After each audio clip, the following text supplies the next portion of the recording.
For generations, Black people have turned to music, not just as entertainment, but as a lifeline, a way to connect, to heal, and to express their deepest truths. From the sorrowful hymns of enslaved people finding hope in spirituals, to the pulsating beats of hip-hop echoing resilience and pride, music has always been the voice.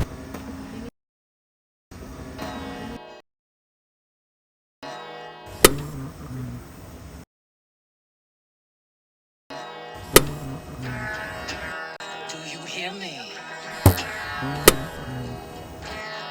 Look at that now. Look at that, look at that.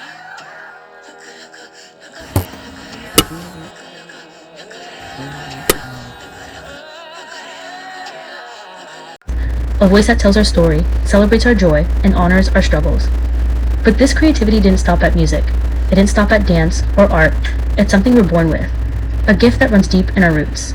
Black creativity has built legacies, inspired change, and shaped the world in many ways people don't even realize. Black excellence in dentistry, George Franklin Grant. George Franklin Grant's story begins with his father, Tudor Ellenor Grant, who was born into slavery in Maryland in 1800. Seeking freedom, Tudor escaped to New York in 1832, where he became a committed abolitionist. His activism extended to assisting others on their journey to freedom through the Underground Railroad, helping smuggle slaves across Lake Ontario to Canada. His resilience and humanity were even noted in the abolitionist press of the time, which described him as someone who always carried himself with dignity and a strong sense of belonging to humanity. George was born in 1846 to Tudor and Phyllis Pitt Grant, and his childhood in Oswego was relatively stable. Tudor had become a successful barber, purchasing land and establishing a family home by 1854. The community's progressive spirit allowed George and his siblings to attend a school where Black and white children were taught together. However, George's early comfort was disrupted by a disagreement with his father when he was just 15 years old. Leaving home to support himself, George found work as an errand boy for a local dentist, eventually becoming his laboratory assistant. At the age of 21, George moved to Boston. The city, a hub of abolitionist activity, was alive with figures like William Lloyd Garrison and Charles Sumner. For newly freed individuals and those seeking opportunities after the Civil War, Boston offered new hope. George's journey brought him into the home of John J. Smith, a prominent African-American abolitionist who had once sheltered fugitive slaves in the barbershop. Smith's mentorship and vibrant community around Beacon Hill provided George with inspiration and proximity to the newly established Harvard Dental School, founded that same year. It was here in that environment that George began his transformative journey toward becoming a trailblazer in dentistry and innovation.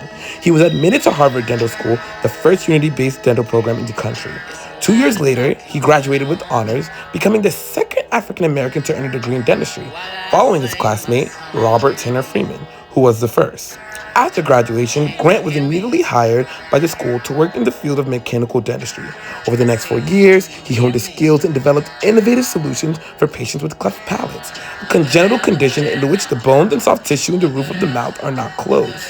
His groundbreaking invention, the oblate palate, worn by patients to help their palates move into proper physical alignment, significantly enhances patients' ability to eat and speak. In 1884, he was elevated to the post of instructor in treatment of cleft palate and cognitive diseases, a faculty appointment which made Grant the first African-American professor at Harvard University and the nation's first African-American dental education faculty member, in addition to already being the school's second African-American graduate.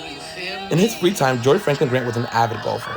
He found the traditional method of creating a mound of dirt to tee up the ball at every hole inefficient and impractical. Imagine having to carry a bucket of dirt just to build a small mound before each swing. It's easy to see why he bought a better solution. And on December 12th of 1899, he was granted a patent for his invention, the wooden golf tee.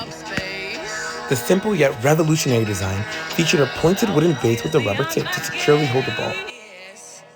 Grant used his creativity to revolutionize his field, becoming the first African-American professor at Harvard's dental school.